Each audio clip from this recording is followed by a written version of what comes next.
Personne n'en parle. Mais en ce moment, un quart de la flotte des bombardiers les plus chers et les plus mortels des États-Unis est en train d'être déplacée vers une île éloignée. Et vous voulez savoir pourquoi ? Les États-Unis ont tout simplement perdu leur patience. Et je peux seulement imaginer que l'Iran doit être assez inquiet maintenant. Ou, s'ils ne le sont pas, ils devraient l'être. Après tout, l'Iran pensait qu'il pouvait faire ce qu'il voulait sans conséquence. Depuis plus d'1 an, le pays soutient les Houthis au Yémen pour créer le chaos dans la mer Rouge sans se salir les mains. Le président Donald Trump les avait prévenus auparavant, mais ils l'ont ignoré. Et maintenant, un mouvement massif de bombardiers B-2 Spirit est en préparation pour une possible escalade du conflit au Moyen-Orient. Alors que je vous parle, les États-Unis transportent ces bombardiers furtifs vers une base militaire à portée de l'Iran. Le 26 mars, le site web Warzone a publié un rapport indiquant qu'une force significative de bombardiers Spirit semble se diriger vers l'île de Diego Garcia dans l'océan Indien.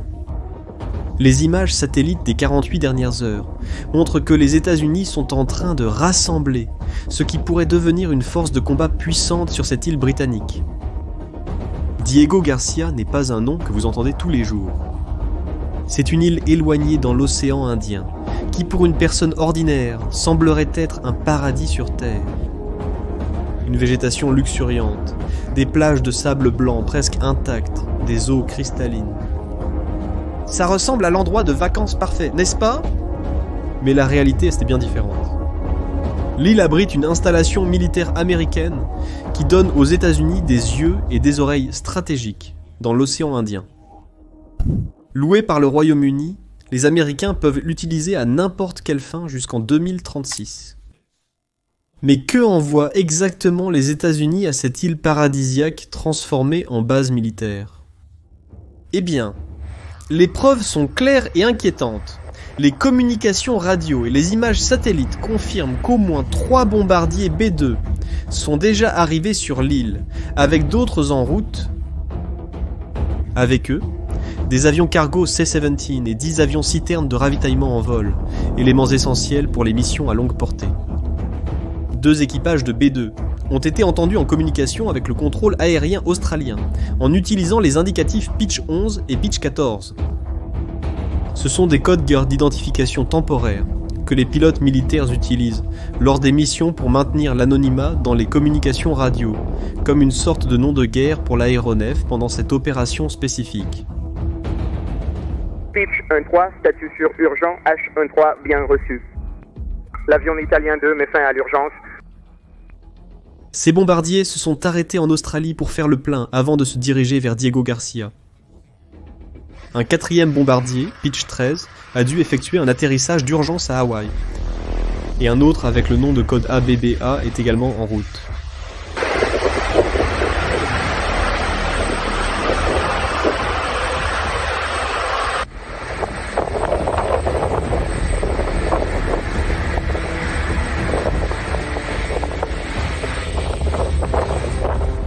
Au total, cela représente un quart de l'ensemble de la flotte de B-2 américains mobilisés pour cette opération. Et vous voulez savoir ce qui rend le B-2 Spirit si spécial pour mériter toute cette attention ?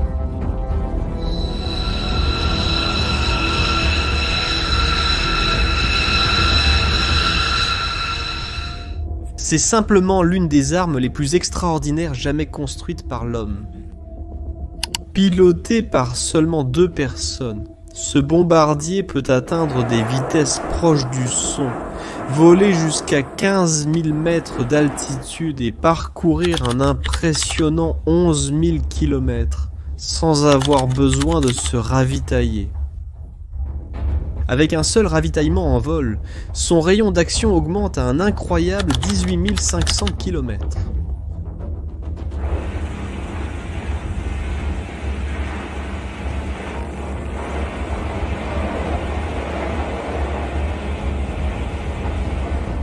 Maintenant, considérez ceci.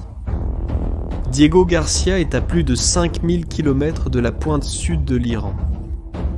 Cela signifie que le B-2 peut facilement atteindre le pays, accomplir ses missions, et revenir en toute sécurité à l'île.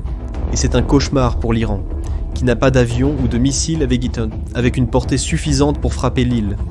Quant à sa puissance de feu, il est difficile de ne pas être impressionné. Le B-2 peut transporter des bombes conventionnelles ou des ogives nucléaires. En termes conventionnels, il peut transporter jusqu'à 90 mines marines, ou 230 kg de bombes, ou 16 énormes bombes de 900 kg pour la destruction de masse. Si les Américains optaient pour la voie nucléaire, quelque chose qui semble peu probable en ce moment, mais techniquement possible, ils pourraient équiper chaque B-2 avec jusqu'à 16 bombes nucléaires. Considérez par exemple la bombe B-60 et un 11, spécifique pour la pénétration souterraine. Elle a assez de puissance pour dévaster n'importe quelle ville iranienne. Et le plus impressionnant dans tout cet arsenal, c'est son prix. Chaque B-2 coûte environ 1 milliard et 100 millions de dollars. C'est plus que le produit intérieur brut annuel de nombreux petits pays.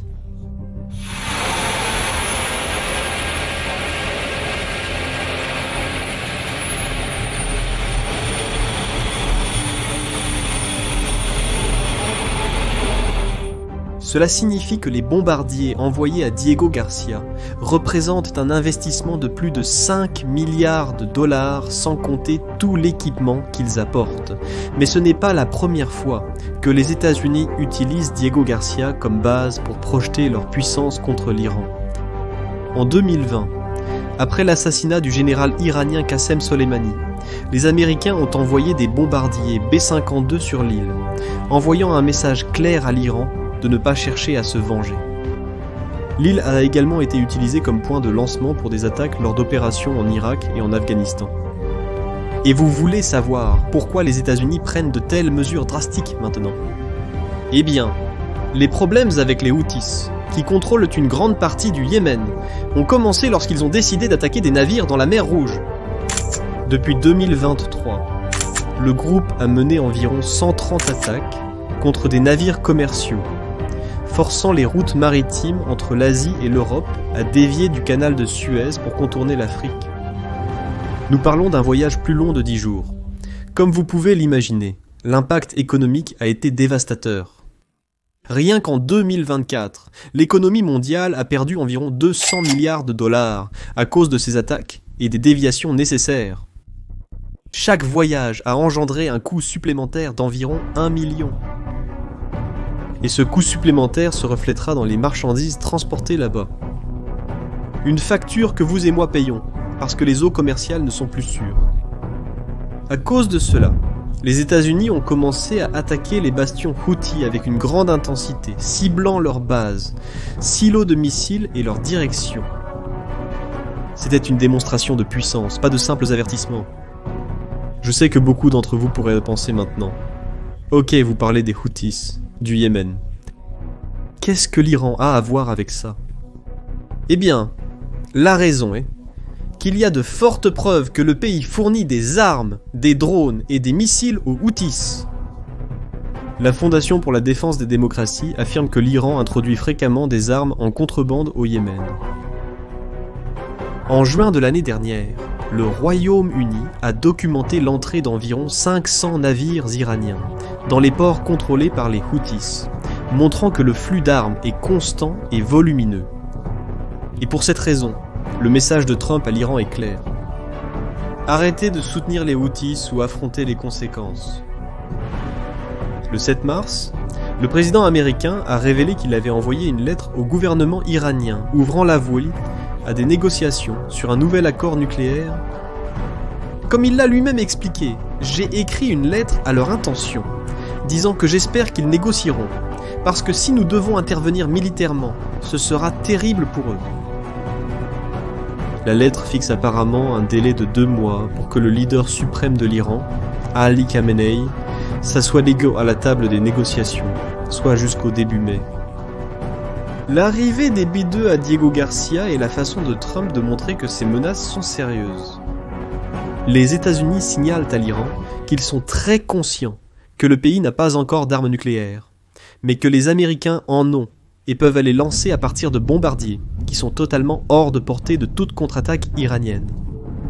Mais cette stratégie fonctionnera-t-elle? Certains experts du Moyen-Orient sont sceptiques à ce sujet. Beaucoup pensent que les Houthis, soutenus par l'Iran, ne seront pas facilement vaincus par la seule puissance aérienne.